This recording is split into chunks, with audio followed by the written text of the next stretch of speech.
আমার বিবেচনা এবং আমাদের পক্ষপাত হচ্ছে যে স্বাধীনতার দিকেই ঝুঁকে থাকতে হবে। রেগুলেশনস এমন জায়গায় যেতে পারবে না যেটা আসলে স্বাধীনতাকে অনেক বড় ঝুঁকি তৈরি করে। কিন্তু রেগুলেশনস থাকতে হবে, যেমন একটু আগে আমরা যে কাছাকাছি শুনছিলাম পারভীন চৌধুরীর কথা, যে উনি বলছিলেন যে রিপোর্টারের এথিক্স কি, রিপোর্টার কি কি দেখাতে পারবে। অনেক ক্ষেত্রেই আমরা আলোচনার ক্ষেত্রে একজন ব্যক্তির যে কোনো প্রফেশনই হোক, যে কোনো জায়গাতেই হোক, রাজনীতিবিদদের ক্ষেত্রে বলা হয় সবসময় একটু নসিহত ভঙ্গিতে আমরা কথা বলি। আমি আমার জাস্ট জায়গাটা পরিষ্কার করার জন্য, অমুক ব্যক্তির নৈতিক জায়গাটা কি, ব্যক্তি আসলে এখানে কি কি করবে কি করবে না।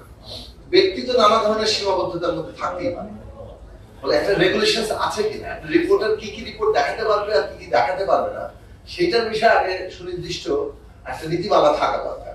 সেই নীতিমালা থাকলে কিন্তু ওই ব্যক্তি কোনটা লঙ্ঘন করলেন আর কোনটা লঙ্ঘন করলেন না সেই প্রশ্নটা দেখা যায়।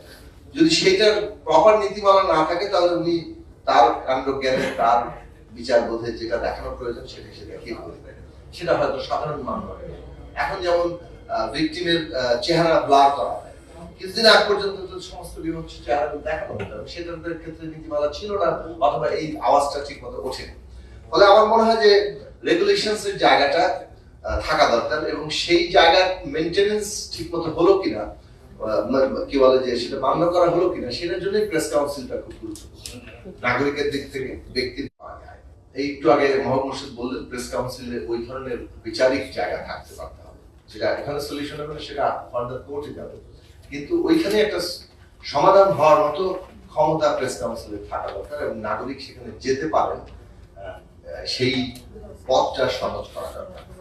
ঠিক একইভাবে আবার সাংবাদিকের অধিকার হচ্ছে, আমি মনে করি সংবাদপত্রের স্বাধীনতা কিন্তু সবচেয়ে গুরুত্বপূর্ণ জায়গা। ওইখানে একটা দ্বন্দ্ব আছে, যারা ইনভেস্ট করেন তারা তো ব্যবসা করার জন্যই করবেন, তিনি যদি দেখেন যে এটা ব্যবসায়িক ভাবে লাভবান হচ্ছে না, তো তাহলে সেটা কি বলা যায় এক ধরনের ফিলান্থ্রপি হিসাবে দীর্ঘকাল ধরে চালিয়েই যাবেন, এরকম হয়তো দু একজন ব্যক্তি থাকতে পারে, কিন্তু এটা সাধারণ নিয়ম হওয়ার কথা না। ফলে ইনভেস্টমেন্ট সেটা থাকবে, আর ইনভেস্টমেন্ট যখন থাকবে তখন তার সাথে স্বাধীন সাংবাদিকতার একটা কোনো না কোনো পর্যায়ে দ্বন্দ্ব সৃষ্টি হবে, এটা একেবারে মেটানোর কোনো সুযোগ নেই। এখন সেই ক্ষেত্রে দুটো জায়গা কি হতে পারে, একটা হতে পারে মিডিয়া মিনস এডিটার্স মিডিয়া, মানে এডিটর ইন বোথ ওয়ে, যারা সংবাদ মাধ্যম মানে প্রিন্ট মিডিয়ার এডিটর, কিংবা যারা কি বলে টেলিভিশন কিংবা এই সমস্ত মিডিয়ার এডিটর। এটাই হওয়ার কথা ছিল। এস এম আলীর উদাহরণ দেওয়া হয়েছে, এটা থেকেই এসেছিল যে আমাদের এখানে এডিটর পত্রিকা মানে তো এডিটরের পত্রিকা, কে মালিক এটা তো দেখার আসলে জায়গা ছিল, কিন্তু ধীরে ধীরে মালিকের ক্ষমতা, মালিকের ব্যবসায়িক স্বার্থ, সে অনুযায়ী রিপোর্ট, সে অনুযায়ী একটা পক্ষকে আক্রমণ করা, নিজের সব দোষ থেকে ফেলা, এই সমস্ত কিছু মানে অন্যায়কে ঢাকার জন্য একটা মিডিয়া খোলা হচ্ছে, অথবা ডিফেন্সে মিডিয়া খোলা হচ্ছে। এটাই বাংলাদেশে গত 15 বছরে আগেও ছিল, বাট নতুন করে দেখা গেছে দু একটা গ্রুপের নামও করা যেতে পারে। সুতরাং সেই জায়গা থেকে দুইটা জিনিস হতে পারে, একটা হচ্ছে সাংবাদিকদের স্বাধীনতাকে এবং তাদের চাকরির নিরাপত্তাকে নিশ্চয়তা দেওয়া, যেটা একেবারেই গত 15 বছরে নাই হয়ে গেছে।